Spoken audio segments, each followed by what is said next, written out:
Muy buenas tardes y bienvenidos a un nuevo diálogo musical de la Fundación Cañada Blanc, siguiendo así con el compromiso que avala a esta institución con la promoción de la educación y la cultura.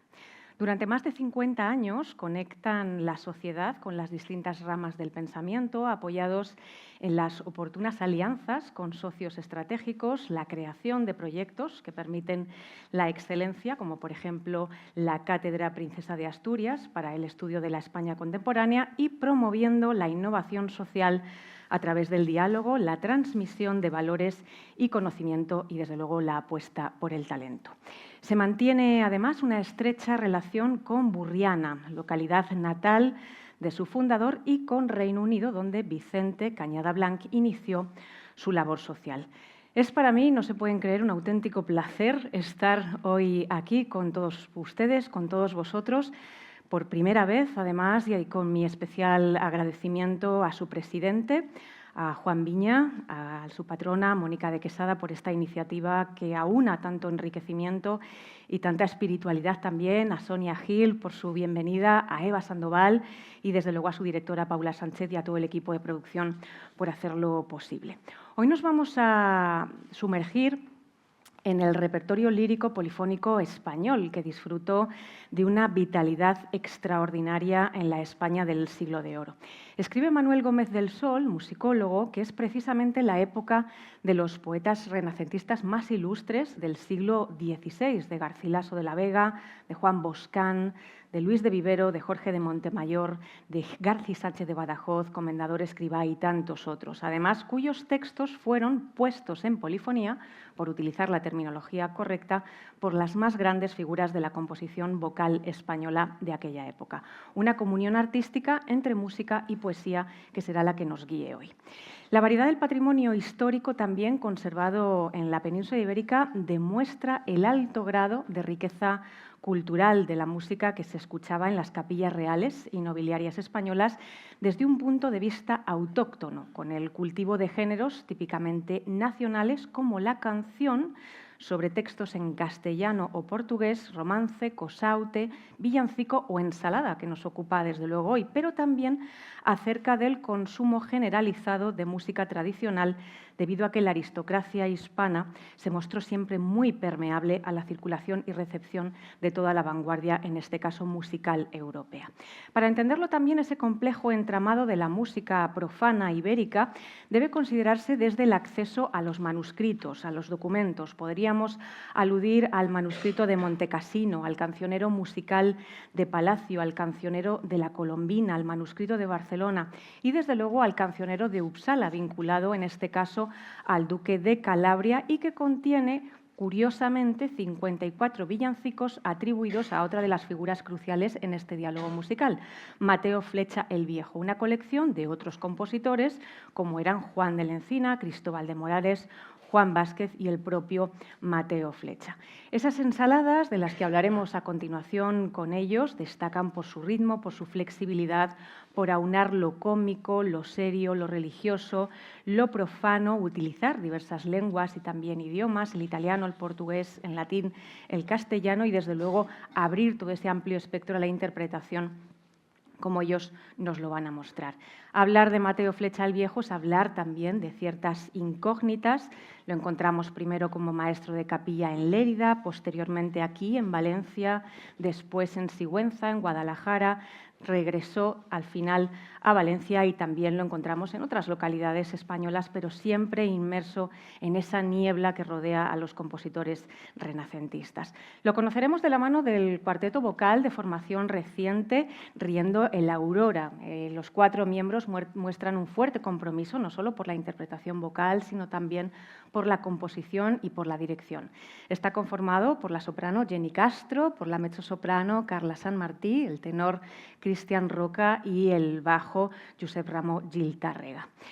Abarcan desde el más tradicional de los repertorios también hasta el repertorio contemporáneo con ese enfoque particular en la música de nueva creación y a pesar de su corta existencia ya han logrado consolidar su presencia en algunas de las citas musicales nacionales más importantes. Es así que ese compromiso y el fomento de la creación actual forma parte, desde luego, de sus premisas, pero también esa mirada a nuestro patrimonio histórico. La primera pregunta que procede quizá antes de hablar de las individualidades y de las particularidades de cada uno de vosotros es cómo os conocéis y cómo decidís poner en marcha este proyecto conjunto. Bueno, pues estamos muy contentos de estar aquí. Nos hace mucha ilusión después de todo este periplo.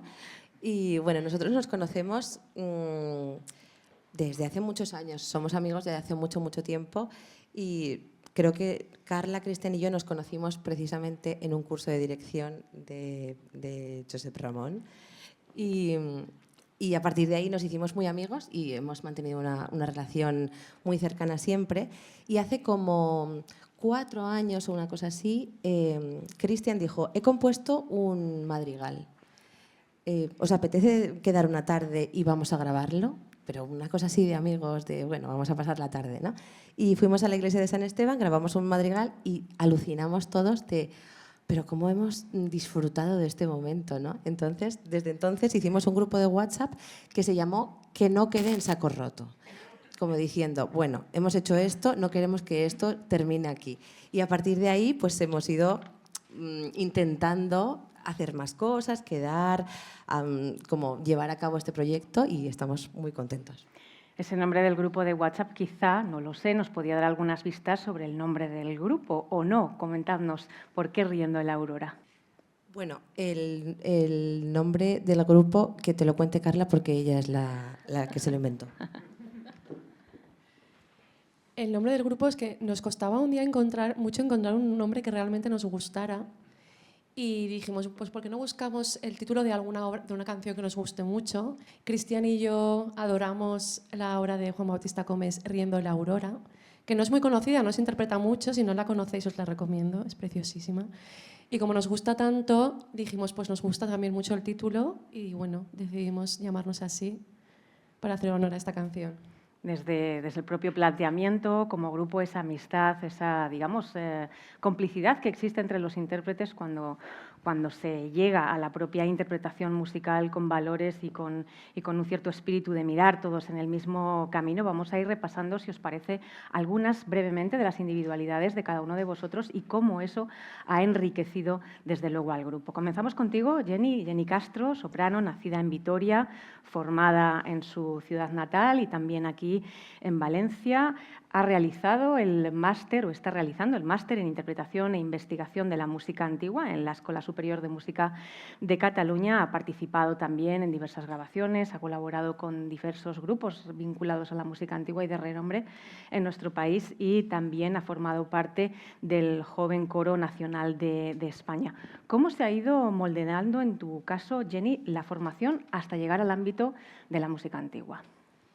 Yo empecé a cantar porque empecé a cantar desde pequeñita, como nos pasa a muchos cantantes, que no recordamos el momento, el primer germen, sino que nos ha acompañado toda nuestra vida y no sabemos desvincularlo. Pero la música antigua fue llegando porque es un repertorio que a mi voz especialmente veía que le iba bien y que es como que se adaptaba muy bien a mis características vocales. Entonces fui indagando por esa parte y es un mundo apasionante que te atrapa desde el principio. Y luego está esa parte también de la arqueología, ¿no? Del contacto con los manuscritos, esa parte de investigación que es apasionante. Entonces, pues ahí me he quedado.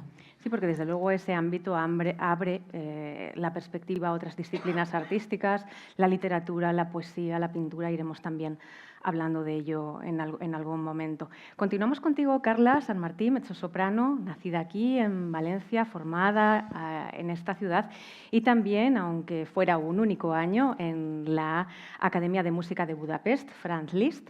En 2024, como dato más que reseñable, se alza con el primer premio en el concurso de música barroca de Holesov, no sé si lo he dicho bien, Lo has dicho bien, sí. y además ha cantado el rol de religiosa carmelita en la ópera de Poulenc, Diálogos de Carmelitas, con título originalmente en francés. Esto nos hace también movernos en diferentes ámbitos del repertorio, que para la voz no siempre es fácil esa adaptación, y de ahí que ella se acoja tanto a ese repertorio de concierto sinfónico como operístico y en este caso de la música antigua. Por tu formación en España, aunque sea también por esos meses que has pasado fuera y desde luego por ese primer premio en el concurso, ¿qué panorama has visto, qué has aprendido de esa apertura de miras y qué te has traído aquí? Pues cuando estuve estudiando dirección, cuando me fui a estudiar dirección fuera, la experiencia fuera siempre es muy positiva, pero es verdad que creo que siempre tenemos esa visión de que fuera todo se hace mejor.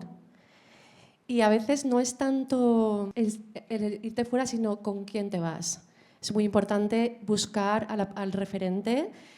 Y ya no es solo él, porque hay gente que no se ha marchado y tiene una formación muchísimo mejor. Entonces, yo sí que aprendí, evidentemente aprendes muchas cosas y ves trabajar a otras personas, pero aprendí que no solo es irte y ya está, sino encontrar realmente el referente que te pueda aportar. Encontrar además esas herramientas que te ayuden a encontrar tu propio camino, que al final es la labor de los buenos docentes y de los buenos compañeros, no el hecho de que te lo den todo, sino el hecho de que te den herramientas a través de las cuales distinguir y desde luego discernir. Continuamos con el tenor Cristian Roca, nacido también aquí en Valencia, y con él tocamos diversos ámbitos de la formación musical, por decirlo así, como compositor, como director, como pianista y desde luego como cantante. Su actividad principal en los últimos 10 años se centra en la composición, además de una forma muy concreta, como él mismo detalla en su perfil biográfico, y es autor ya de un amplio catálogo de 3 sinfonías, un cuarteto de cuerda,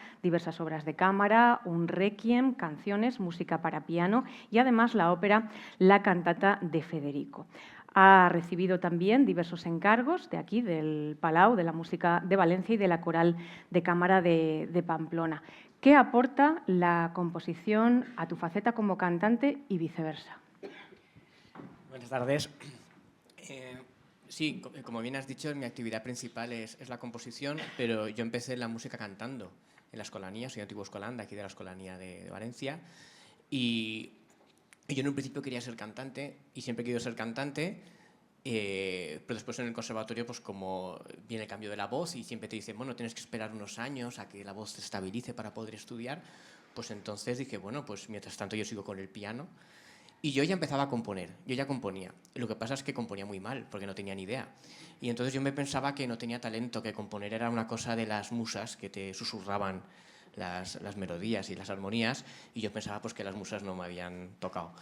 Y luego me di cuenta que con la formación, finalmente, con el estudio de la música, pues se aprende como cualquier otro oficio, ¿no? Y que, por supuesto, hay que tener una predisposición, un talento, una imaginación, pero sin formación no hay nada, ¿no? Y ahí vuelvo a tu pregunta, no menos que me haya ido tanto, es que gracias a esa formación, que es la formación más completa que se puede tener en la música, yo creo que es lo más práctico para ejercer cualquier disciplina, ya sea cantar, o sea tocar el piano o sobre todo dirigir, que es muy amplio, ¿no? Porque te enfrentas a multitud de géneros e instrumentos muy, muy diferentes. Entonces, ¿qué aporta? Pues yo creo que lo fundamental, y va un poco en contra o un poco a contracorriente de lo que últimamente estamos viendo muchas veces, que es una excesiva especialización.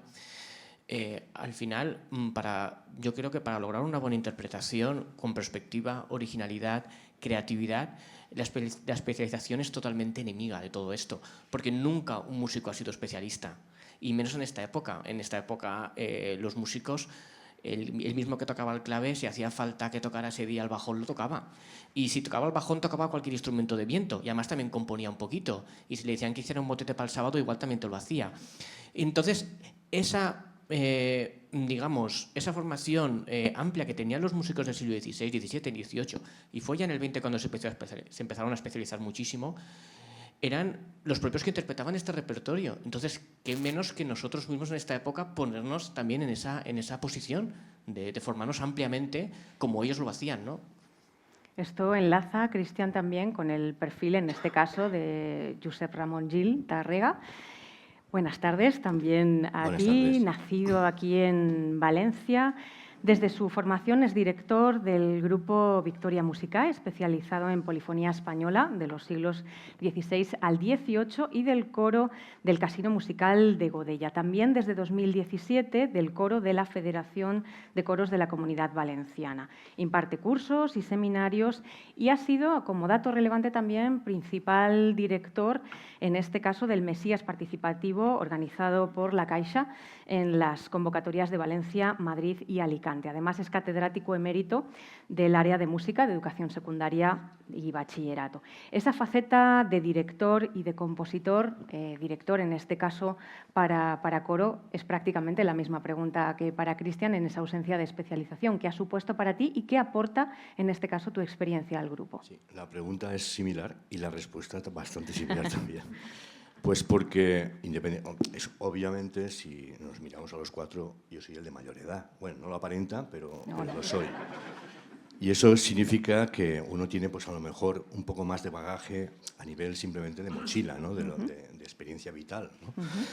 Entonces, lo que ha contado Cristian y lo que voy a contar yo es muy similar en el sentido de que, digamos que yo no me he desvinculado nunca jamás, desde muy pequeño que empecé a cantar en un coros infantiles, del canto, ¿sabes? Lo que pasa es que, obviamente, cuando uno se especializa, digamos, va en camino de especialización, pues en otras áreas, como puede ser la composición, como puede ser la dirección, etcétera, pues este campo se queda un poco, digamos, en el territorio un poco ambiguo del amateurismo, etcétera, ¿no? Entonces, claro, después de toda esta experiencia como director, ya te digo, yo llevo dirigiendo coros prácticamente desde que tenía 18 años, cuando cumplí la mayoría de edad, y no he dejado de hacerlo hasta ahora, o sea, y tengo unos años ya. Entonces, evidentemente, la dirección para mí ha sido una de mis maneras, de mi forma de vida, una manera de sentir, de entender la música, y esto aplicado a una experiencia como la que estamos compartiendo hoy, pues yo creo que es una maravilla, porque de repente pues me he encontrado con un regalo. La vida a veces te da esos pequeños regalos, hay una varita que te dice, pues mira, toma. Y me ha hecho juntarme con este trío de personas excelentes y maravillosas, con los cuales hacer música es uno de los más grandes placeres que se puede hacer, que es cantar rodeado de gente muy talentosa. Pues vamos a tener el privilegio de escucharos, todos los aquí presentes, en breves instantes, pero sí queríamos comentar algunos elementos previos, en este caso, sobre la ensalada y que nos va a contextualizar la escucha. En el estudio de Mari Carmen Muntané, catedrática de la Universidad Autónoma de Barcelona, encontramos que la primera vez que se registra el término ensalada en su acepción poético-musical es en el Auto da Fe del portugués Gil Vicente, que fue además presentado en los maitines de la Navidad de 1510 en la corte de Portugal. En lugar del tradicional villancico que se esperaba y con el que se solían concluir ese tipo de representaciones, el auto concluye con «Ua ensalada que veio de França», que el autor no escribe y que requería para su interpretación un cuarteto vocal. ¿Qué es la ensalada? Bueno, a ver, la ensalada es como, bueno, tú en la introducción yo creo que ya has hecho una aproximación muy buena.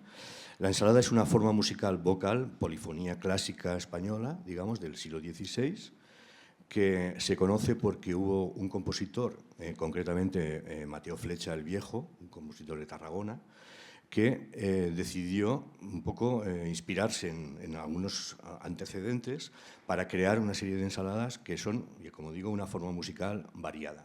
El nombre de ensalada no es por casualidad, es porque es un género que, por lo que se ve en la época, a los nobles y a los cortesanos les encantaba, que era el hecho de combinar, digamos, lo que son temáticas religiosas con lo que son temáticas profanas, lo divino con lo humano, mezclar texturas diferentes, unas en estilo religioso, en estilo de polifonía clásica, con otras más homofónicas del estilo de la música popular, que al mismo tiempo utilizaba lenguas diferentes para momentos determinados, desde el latín hasta el italiano, el catalán, el castellano, portugués.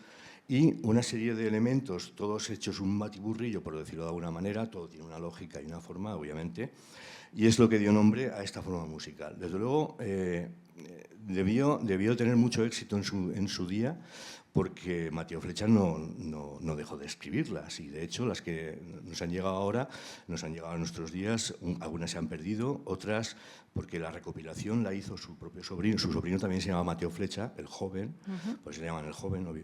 Entonces, él hizo una recopilación que luego se editó, creo que en Praga, por allá por 1580 y algo, 84 por ahí, y él descartó algunas, y algunas de estas que descartó él no han llegado a nuestros días.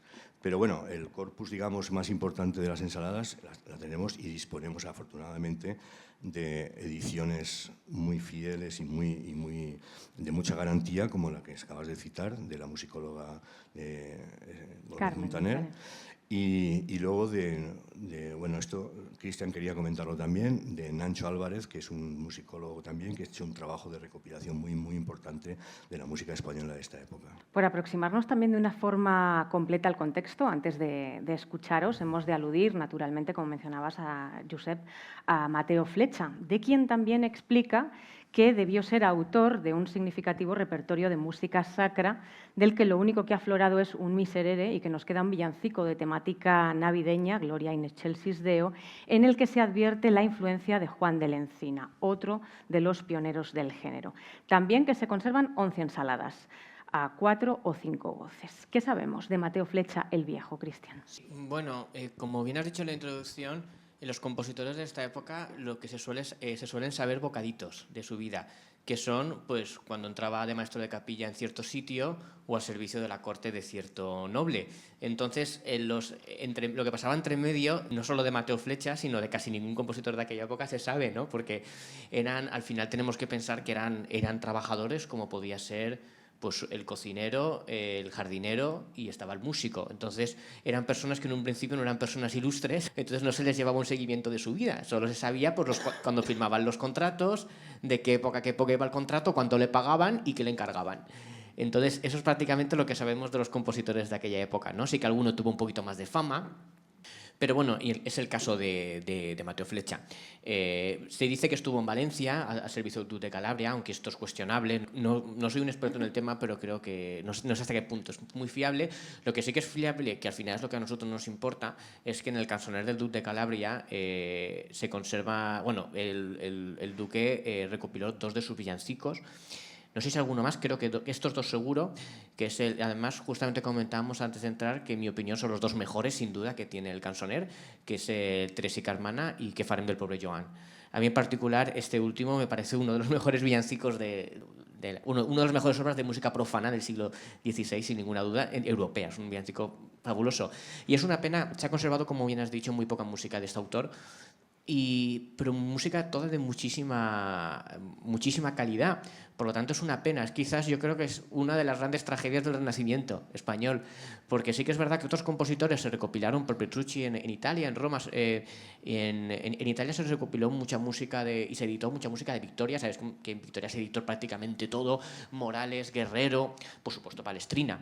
Pero estos compositores, que posiblemente tuvieran una calidad similar, porque, insisto, los pocos villancicos que le conocemos y las ensaladas son obras maestras absolutas del Renacimiento, por lo cual se supone que obviamente no estuvo iluminado 2 días, sino que era verdaderamente una persona talentosa. Y es una pena. Y conservamos esto, pues bueno, pues lo poco que conservamos, pues hay que darle toda la difusión que se pueda, ¿no?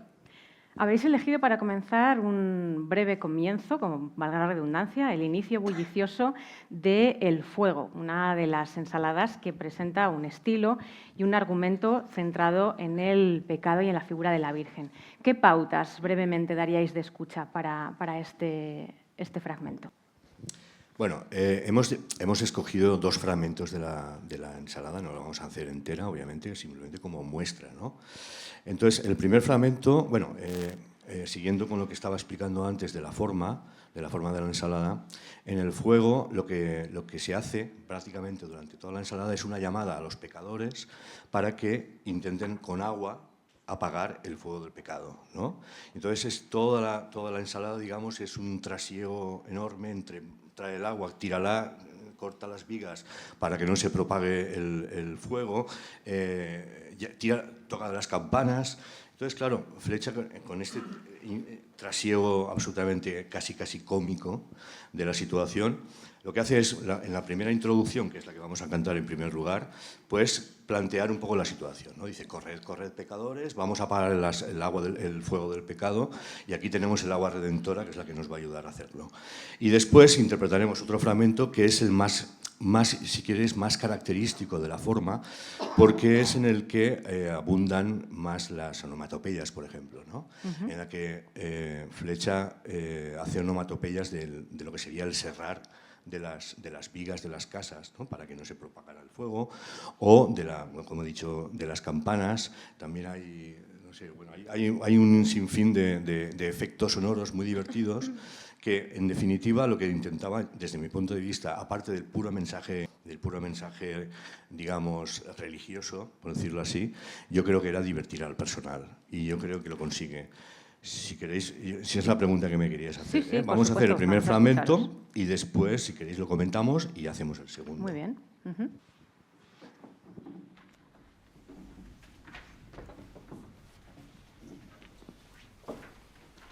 El fuego, el fuego.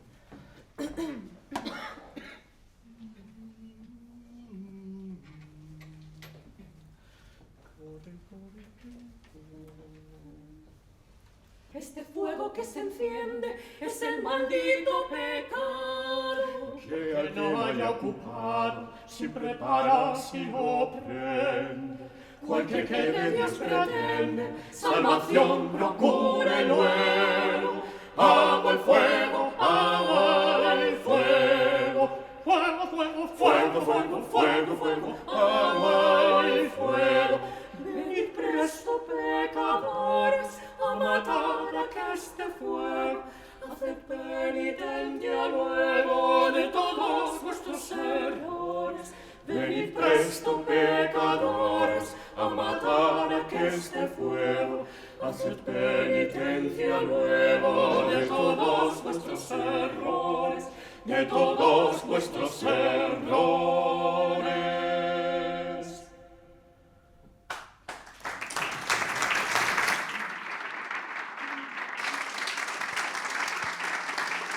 Bueno, esta sería la introducción, que como vemos plantea cuál es el tema. El tema es, vamos a apagar el fuego del pecado, todos que somos tan buenos todos, y vamos a presentar todo lo que viene a continuación, que es una historia, digamos, a partir de esta. Y en concreto, como he dicho antes, en el fragmento que vamos a interpretar a continuación, pues hay un momento en el que, por ejemplo, hace un paralelismo entre Nerón de Tarpeya, que quemó, como saben, la ciudad de Roma. Pues entonces cita a esto como se está quemando como Roma, porque ahí estaba el señor Nerón haciendo de las suyas, ¿no? Etcétera. Y después, ya cuando llega un momento, el momento de más estrés, por decirlo de alguna manera, que sería cuando dice, no tardéis, traed agua ya, cerrad, cortad, traer, repartir, tocar las campanas, etcétera, etcétera, etcétera. Os lo vais a pasar muy bien, ya lo vais a ver.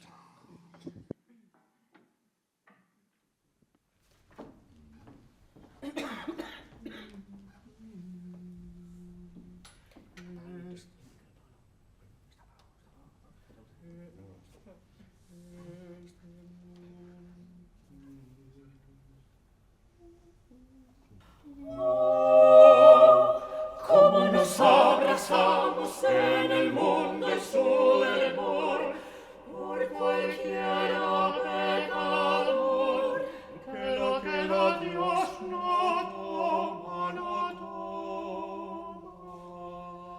se dirá lo que del error.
Los tardéis traer agua ya, y vosotros corred, prestos correr, prestos y muy ligeros, y a golpes a los pechos, atajar aquestos pechos.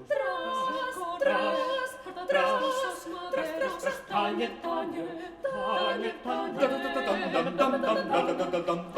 tañe, más apriesa, que vamos sin redención. Tañe presto que ya cesa, con agua nuestra pasión. Y ansí con justa razón dirán las gentes humanas, donde las hay las tales aguas soberanas, donde las hay las tales aguas, donde las hay las tales aguas. Y ansí con justa razón dirán las gentes humanas, donde las hay las tales aguas soberanas, donde las hay las tales aguas, donde las hay las tales aguas.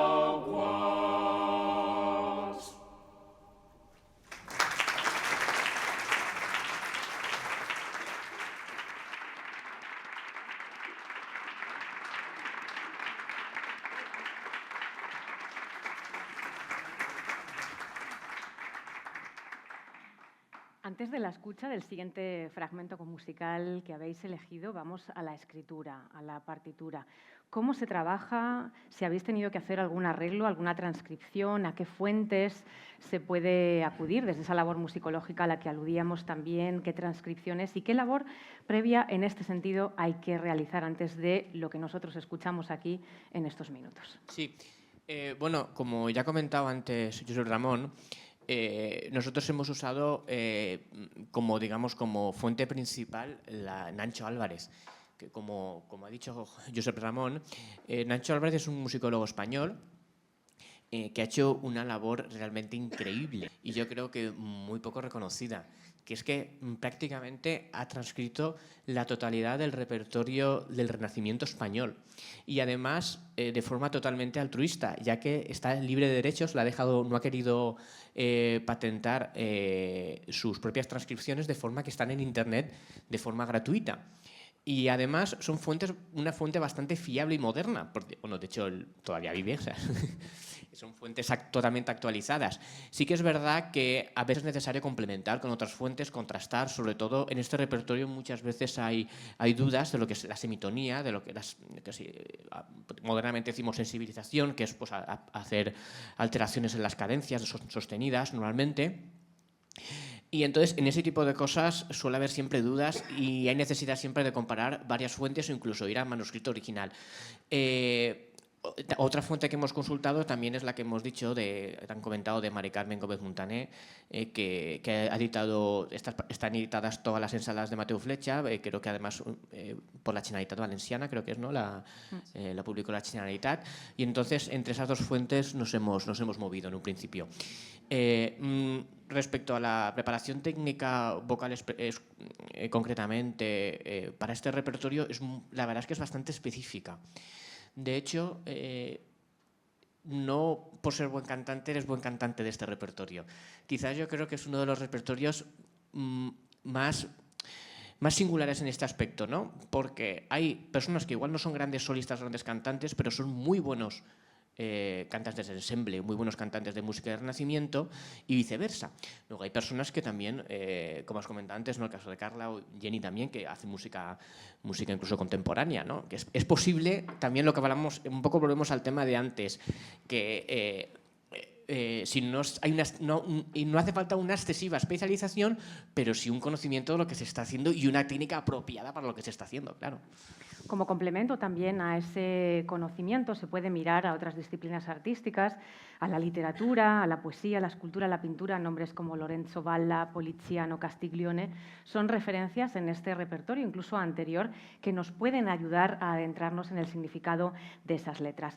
El siguiente fragmento que habéis elegido es Onomatopeyas musicales de La Bomba, ¿a qué debemos atender en este fragmento cuando nos encontramos ante una ensalada que da comienzo con unos ágiles versos y que buscan reflejar, si no me equivoco, ese comportamiento del tripulante de una nave a punto de zozobrar como símbolo de la humanidad?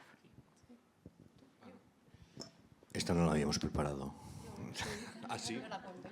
Yo me la sé. Sí, efectivamente empieza, unos marineros están en un barco, hay un oleaje muy fuerte, el barco empieza a zozobrar y entonces ellos se encomiendan a la Virgen y a todos los santos para no naufragar.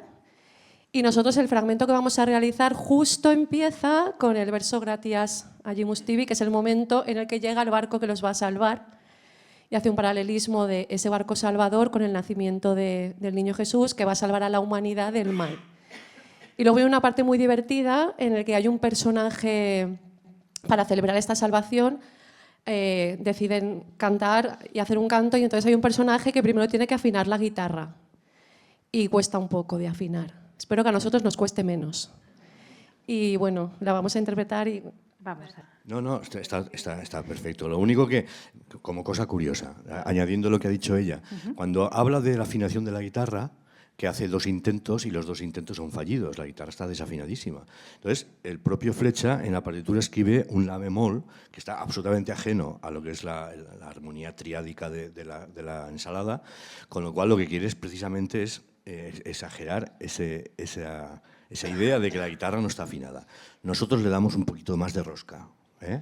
Pero la idea es de Flecha. Pues vamos a escucharos.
Jesús, empecemos.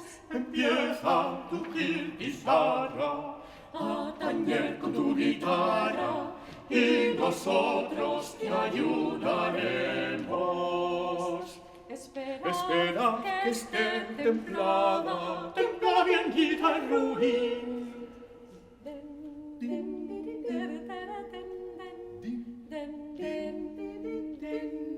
¡Oh, cómo está destemplada! ¡Acaba, maldito ya!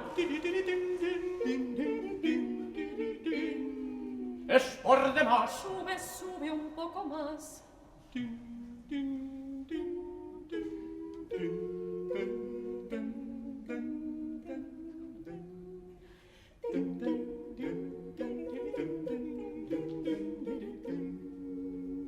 Muy bien está. Ande pues nuestro apellido, el tañer con el cantar, concordes en alabanza a Jesús recién nacido, a Jesús recién nacido.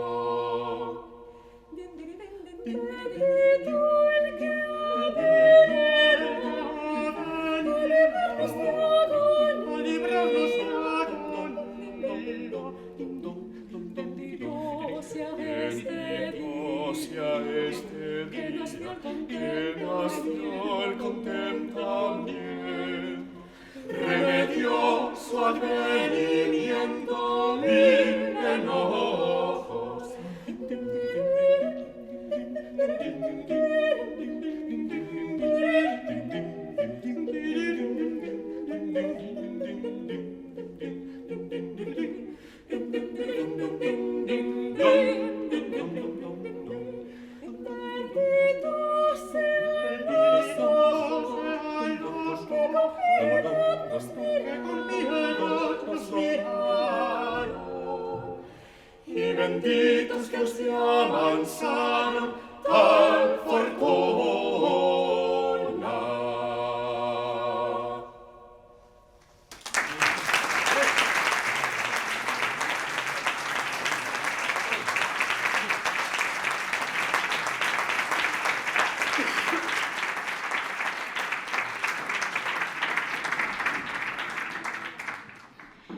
Este repertorio exige también a los intérpretes no solo una labor musicológica, sino también espiritual, de asimilación de las letras, y eso hace a los componentes de Riendo de la Aurora sumergirse en otro tipo de ámbito también, como los madrigales en España, y de alguna manera ese otro contexto de mayor intimidad de los salones de la época en los que era la escucha de esta otra forma musical de la época. En esa connotación teatral que acabamos de ver en la interpretación, sí que me gustaría que hablásemos, antes de la siguiente escucha, de esa parte dramática que hay en este repertorio y si hay algún símil con esa parte instrumental que a veces también se incluye en la interpretación de estos conjuntos de obras que nos pueden llevar a hablar de Manuela de Escamilla, graciosa y visionaria, como hicieron en alguna ocasión algunos intérpretes españoles como Sara Águeda o Manuel Vilas, introduciendo partes instrumentales en sus propios conciertos en los que también se incluía la voz.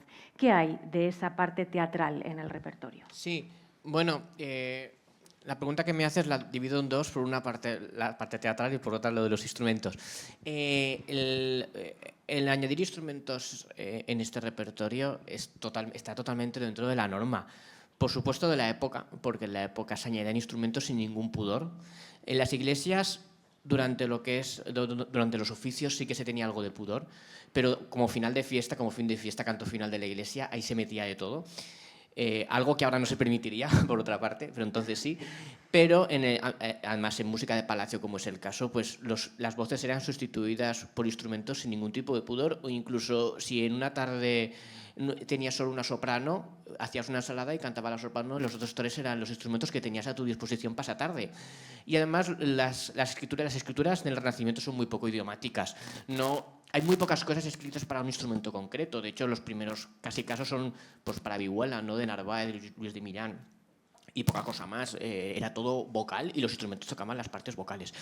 Eso por una parte. Y la parte teatral también es muy, muy significativa porque el hilo conductor de la música pasa a ser el propio drama y la propia narrativa, cosa que ya es casi del barroco, ¿no? Es más propio del barroco. O sea, no voy a decir que es un prebarroco porque no estaría siendo muy, muy pudoroso, pero sí que un poco que el hilo conductor sea la narrativa y no el tejido musical, como pasa en los motetes renacentistas, que sabemos que los motetes renacentistas... ¿Esto se ha apagado? ¿Hola? Sí, vale.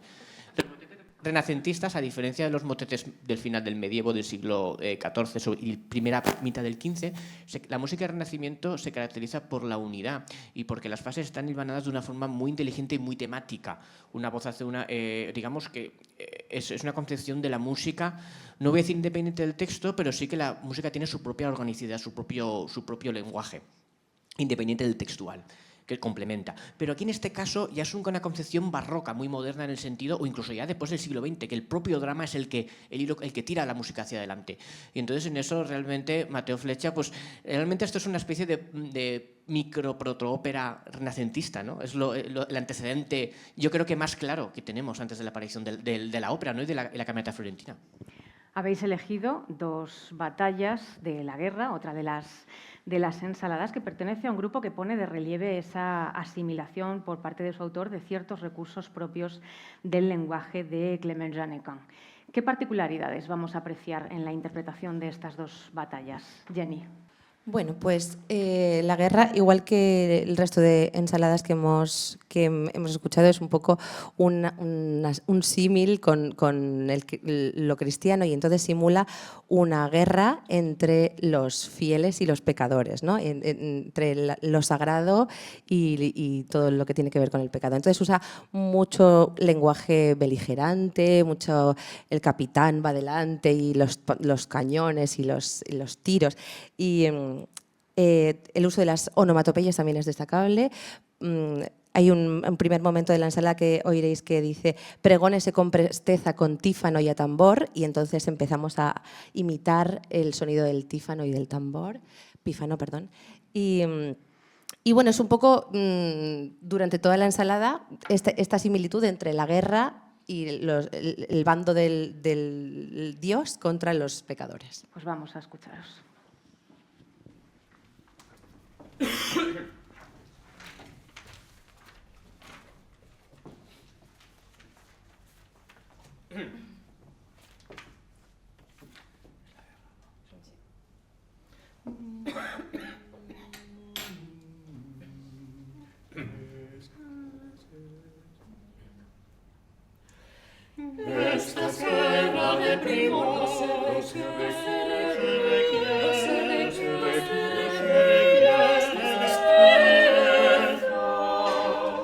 Pregónese con presteza, con pífano y a tambor, con pífano y a tambor. Do, do, do, do,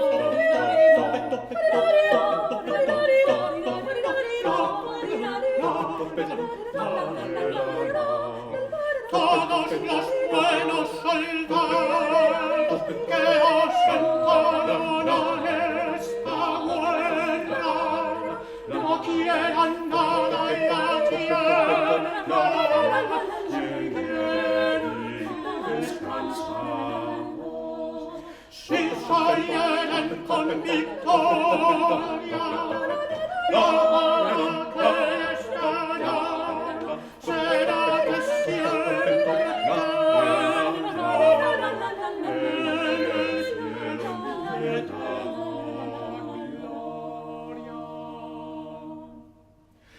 Viva, viva, viva nuestro capitán. Sus poderes, artillería, devotos pensamientos, con guarda de mandamientos.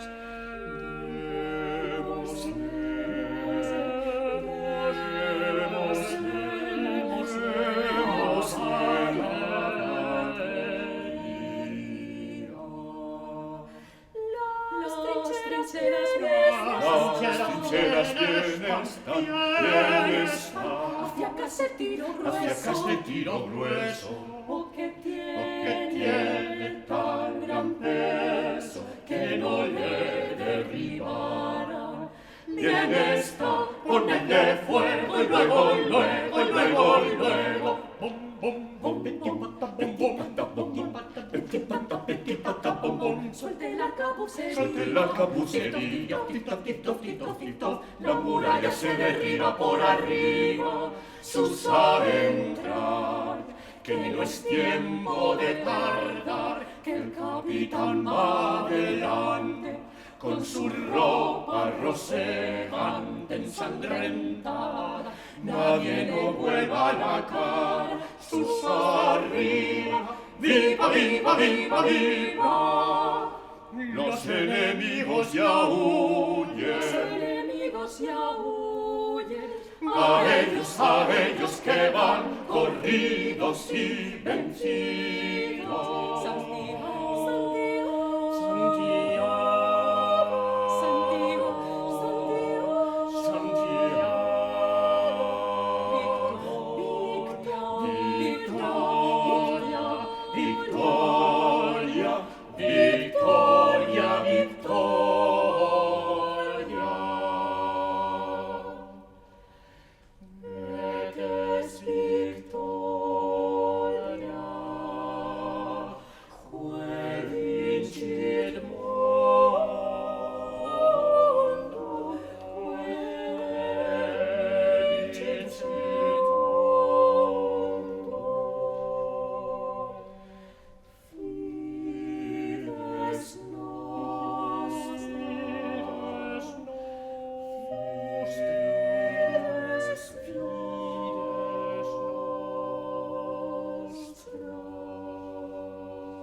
Muchísimas gracias. Si les parece, para ir concluyendo también el acto en estos últimos minutos que nos quedan, y ese hacer sentir emociones y contar con las propias letras cuestiones compartidas también con el pasado. Me gustaría, si alguno de ustedes tiene algún comentario que hacer, alguna pregunta, es el momento antes de concluir con una reflexión que nos va a vincular también al teatro.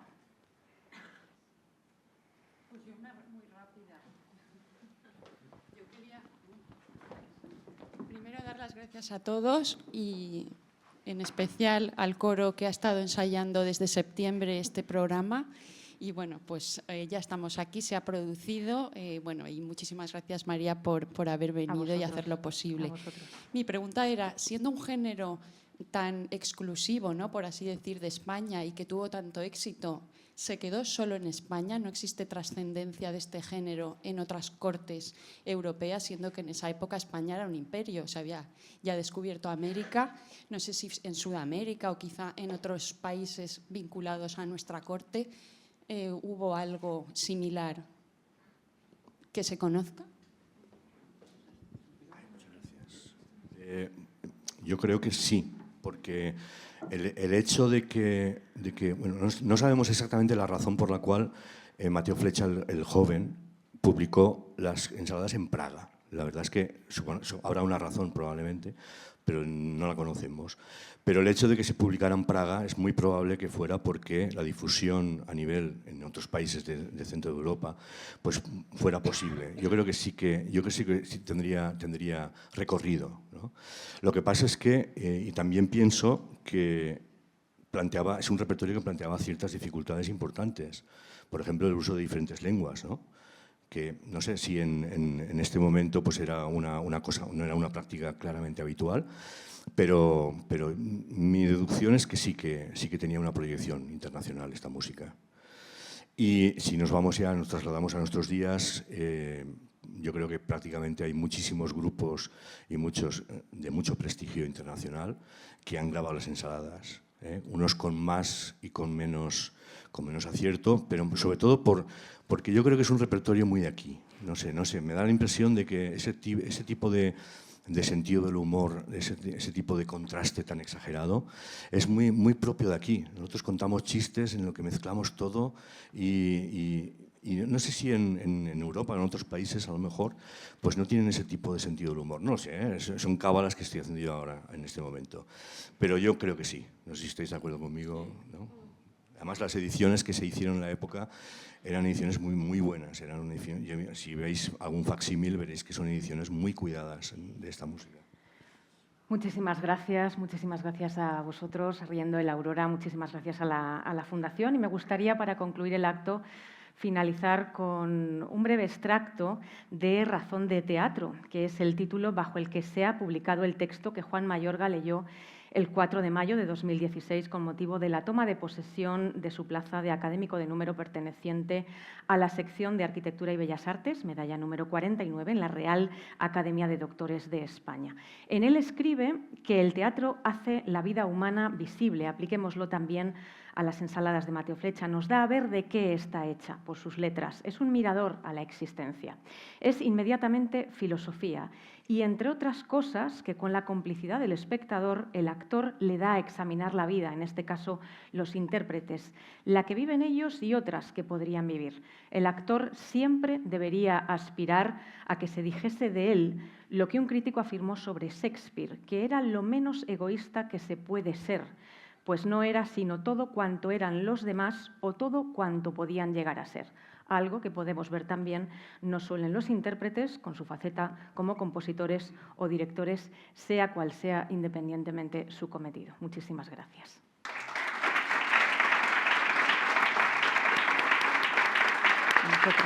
Gracias.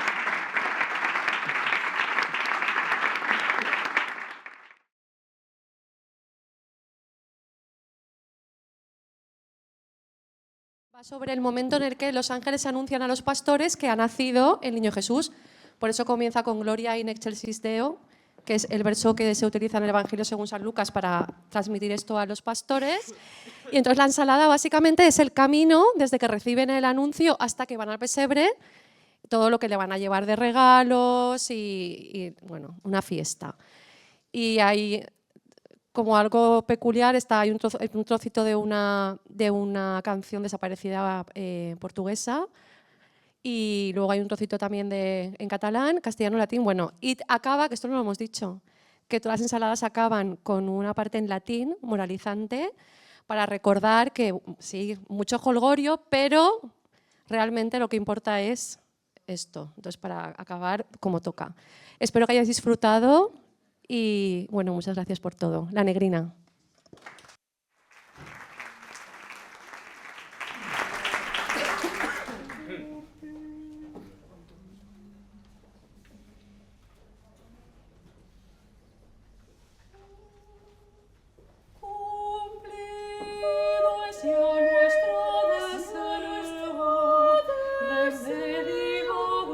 nuestro amor,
Cordero que el lobo mata no más de verle nacer.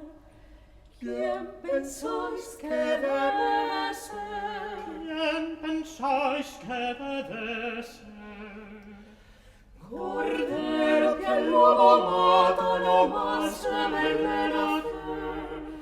¿Quién pensáis que debe ser? ¿Quién pensáis que debe ser? Pues que también lo has chapado. ¿Y los quieres ese Es el verbo encarnado. Es el verbo encarnado.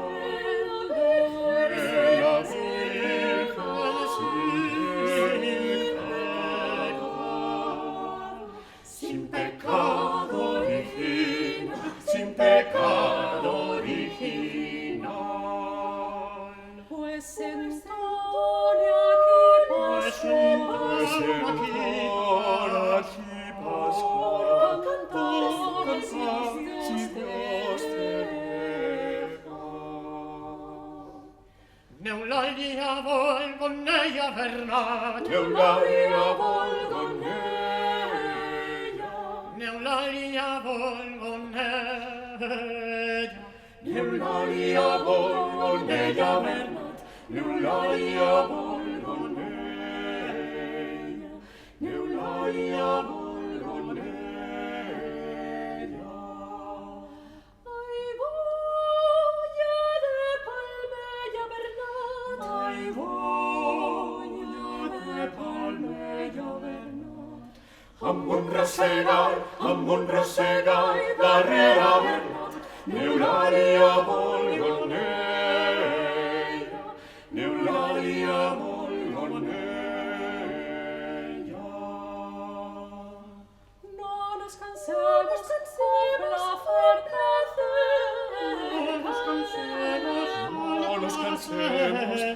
placer,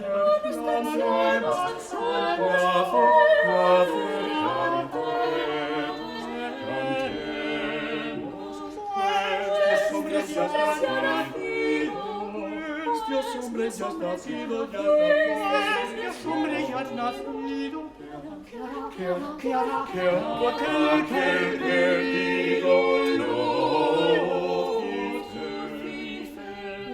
es que le quitó sus es que le quitó sus es que le quitó sus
cantemos al que nos libró del mal, de ser captiva. Viva, viva, viva, viva, canta tú y respóndeme.